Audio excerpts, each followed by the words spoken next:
Are taxes helping or hurting economic growth? Joining me now is Gowan Bowe, CEO of Fidelity Bank, Bahamas, to share insights on how taxation impacts businesses and the broader community. Good morning and welcome back to Bahamas at Sunrise. Thank you very much. Always a pleasure. Yeah, I feel like whenever you're here, we get all the insights, all the information. So tell us, how do you see the current taxation affecting the economic growth of the Bahamas? Well, the first thing I think we have to appreciate is tax is not a contributor to economic growth. And what I mean by that is tax is a shift from the private sector, meaning us as individuals, businesses, to the government.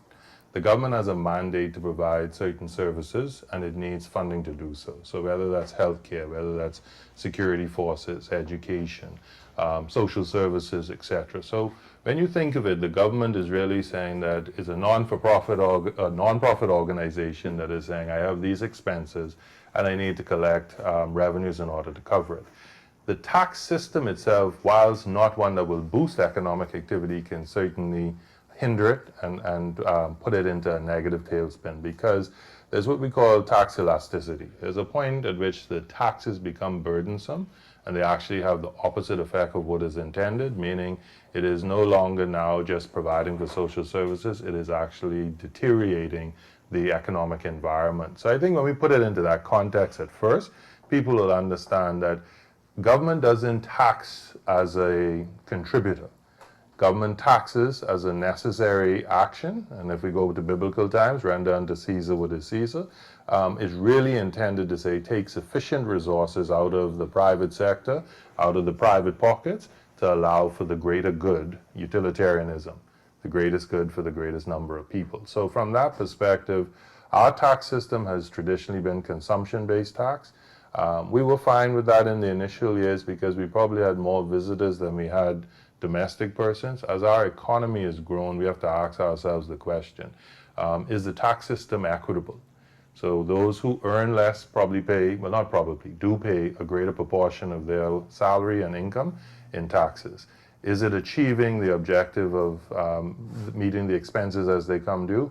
We've not had a single year of surplus since independence. So whilst we're projecting one now, and is it allowing us to remain competitive and we stay under the threat of blacklist? So when we put it into that context, this is not me being negative.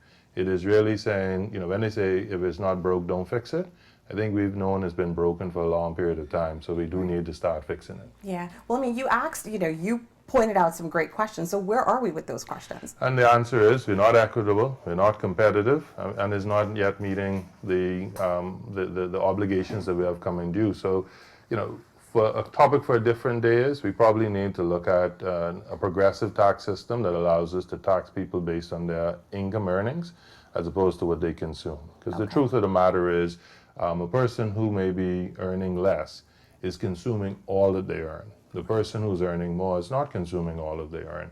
So why is it more appropriate for the person earning less to pay all of their salary and wages in some form of tax, whereas the person who's earning a higher amount can squirrel it away without giving its fair contribution to government. So we have to get to that point. Right. So that means tax you more, right, Gowan?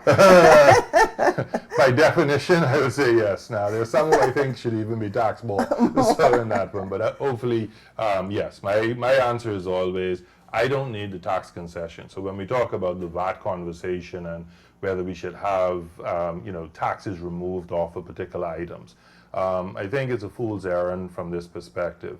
That when we take this broad brush approach, the reality is the tax concessions are given to me and you who have an income level that, whilst we may say it's burdensome, is manageable, versus the individual who is literally at a point where the taxes that are being paid are preventing them from putting food on the table, and those are very distinct.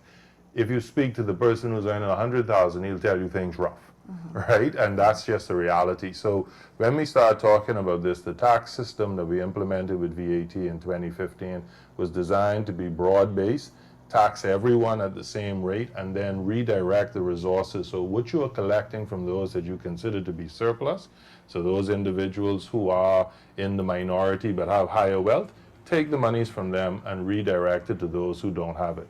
Government promised, this particular administration committed that when they remove the exemptions that the previous administration had unwisely, in my view, implemented, that they were going to implement the RISE program, which was the redistribution to those persons. That has not come to fruition, and it's been fallen by the wayside. No one has challenged them on it. And the truth is, we have enough mechanisms like national insurance, the Social Security program, that will allow you to identify those persons who are earning less than a particular level. And so telling me that you cannot get it back into the hands of persons is really just admitting defeat, and I don't think a government should be doing that. Yeah. So where are we in terms of solutions?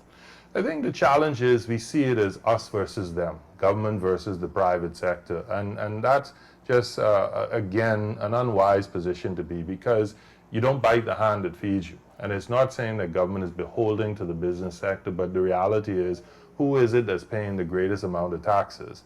It's the businesses. And who is collecting the taxes even from individuals, particularly in the VAT system? It's the businesses.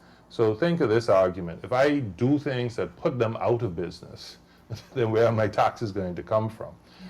The very initiative that has now been rolled out in terms of saying we take it from what was 5% now to 0%, that is leaving us in a situation where businesses are saying, hold on, you've changed the rules of the game at the last minute. That's going to add a tax burden to the business. Some will make it villainize the businesses. Oh, they want all these profits. But let's be very practical. If a business does not earn more than it expends, it will have to do something, or it goes out of business. And it goes back to that feeding, biting the hand that feeds you. And I think from that perspective, we have to look at this in the real context as a collaboration would have gotten us far further.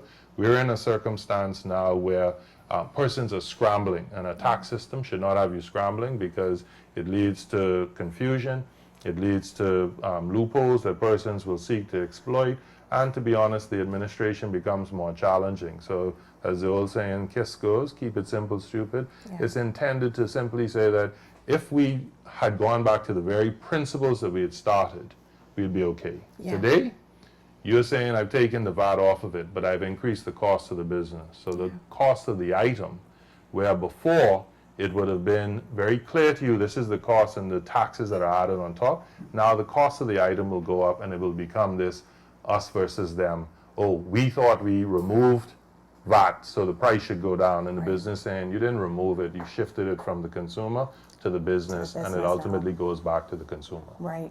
Well, Gowan, it's been a pleasure having you on. I feel like we always get so much insightful information. Thank you for sharing with us today. Always. Absolutely. Ladies and gentlemen, you've been watching Bahamas at Sunrise. We'll be right back.